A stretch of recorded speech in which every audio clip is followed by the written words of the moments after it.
My manager's secret relationships blew up and turned our store into a full reality show, full story. I got passed over for a promotion, then watched my manager's entire double life implode in front of customers, coworkers, and eventually, his wife. Follow us for full stories posted daily.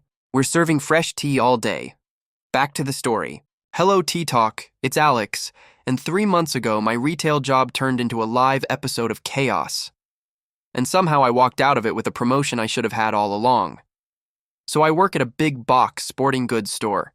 You know the type. Huge space, endless aisles, and at least one customer a day asking something completely unrelated like we're a general life help desk. I've been there for 3 years, and for the past year, I've basically been running the front end, handling returns, managing cashiers, fixing register issues, calming down customers who think a receipt from last summer should still count. All of it. But I never had the title, or the pay, just the responsibility. So when the front-end lead position opened up, everyone assumed I was getting it. My coworkers were like, "You already do the job. This is literally yours." Even one of the supervisors told me, "If they don't give it to you, something's wrong." So yeah, I applied feeling pretty confident. Then 3 other people applied too. Emily from apparel, Jasmine from footwear, and Ryan from equipment. Now I didn't think much of it at first. People apply for things all the time. But looking back, that's where everything started. Interview week comes. I do my interview, talk about everything I've been doing, all the experience I already have. Walk out thinking, okay, easy. A few days later, they announce the decision, and the new front-end lead is Emily from apparel. Now again, Emily is nice, but she has never worked the front registers. Not once. Meanwhile, I've basically been running the entire area for a year. So yeah, I was frustrated. But I kept it professional. Until the next day. Because that's when everything fell apart. So it's the day after the announcement.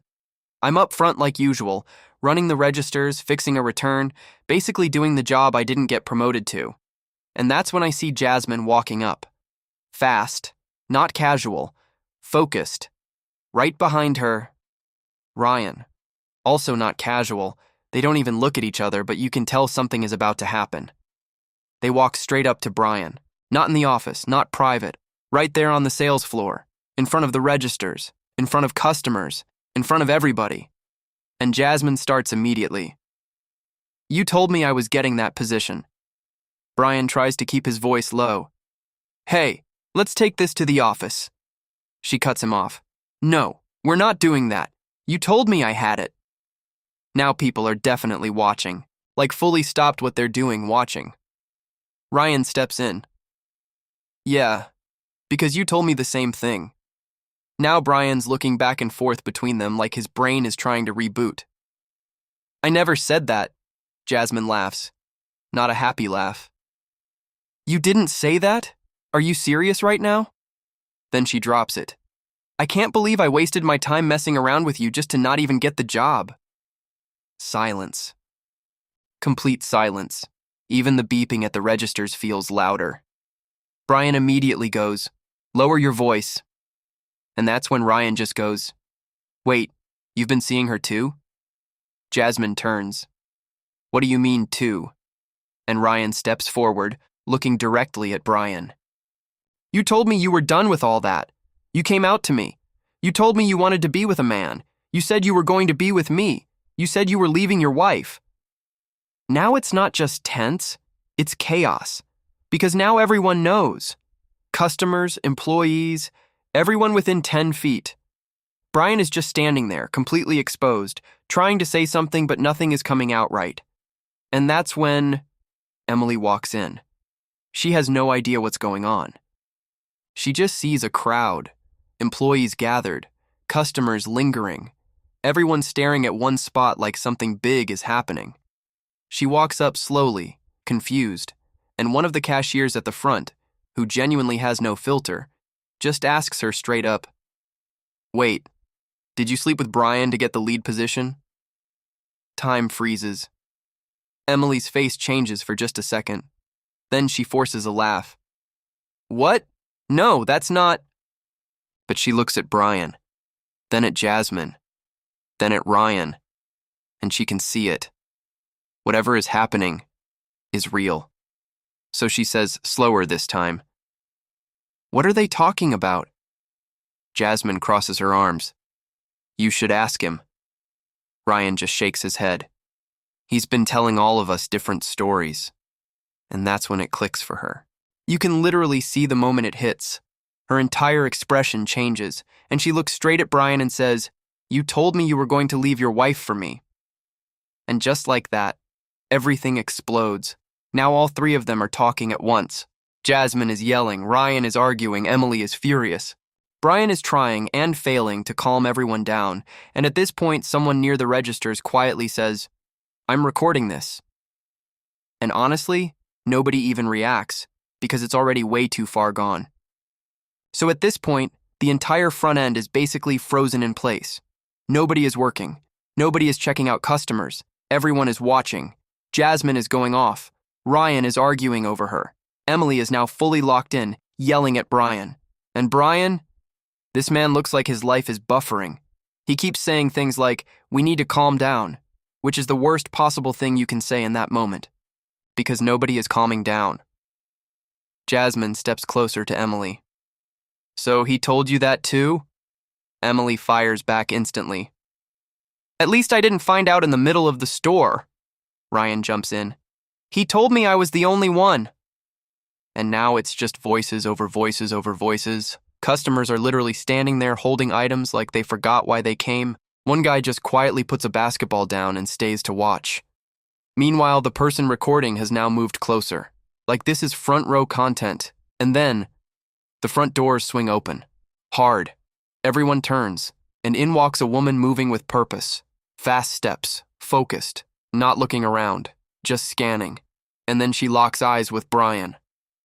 And says his name. Not loud, but sharp. And you just know, that's his wife. The entire store goes silent again, because now we've reached a level nobody was prepared for. She walks straight up to him, looks at him, looks at the three of them, and says, "So, this is what you've been doing?" Brian tries to step in. "Let's talk about this outside." She cuts him off immediately. "No, we're talking about this right here." And now it's a whole new argument layered on top of the first one. Emily is pointing at him. Jasmine is talking over her. Ryan is trying to explain something that doesn't even matter anymore. And his wife is just standing there taking it all in.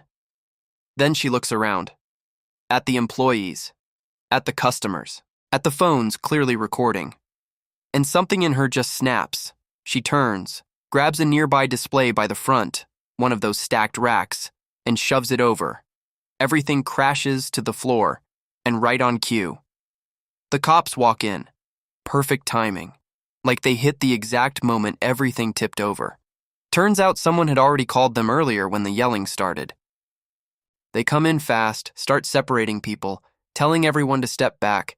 The entire store goes from chaos to controlled chaos, and because things had already gotten physical between Jasmine and Emily, pushing, yelling, getting in each other's space, they both get detained.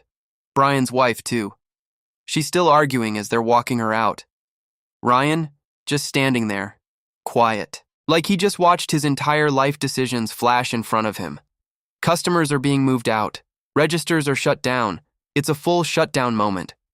About 30 minutes later, district manager shows up. Cops are still there. People are still being interviewed. Statements are being taken. And once everything settles enough, she pulls Brian, Jasmine, Emily, and Ryan together, looks at all four of them, and says, "You're all terminated. Effective immediately. No discussion, no warning, just done." And that should have been the end of it. But remember the person recording? Yeah. They didn't just keep it. They posted it. Full video. With commentary. Like a full breakdown of who said what when it escalated, all of it.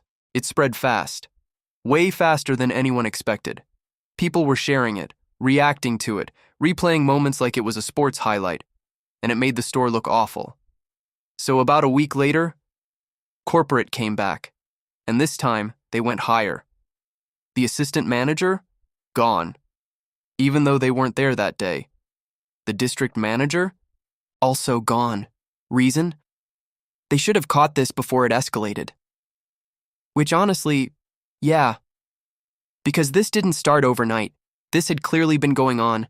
Now fast forward 3 months, they brought in a new store manager from another location to clean everything up. Everything is stricter now, more structured, way less, whatever that was. And me? I'm now the assistant manager. Officially. Title. Pay. Everything. One of my coworkers looked at me the other day and said, "So, all that chaos actually worked out for you?" And I said, "Yeah, I guess being the only one not involved paid off." Every now and then, new hires hear bits and pieces of the story, and they'll ask, "Wait, that actually happened here?" And we just look at each other and go, "You had to be there." Because no video, even the one that went around, fully captures how insane it felt in real time.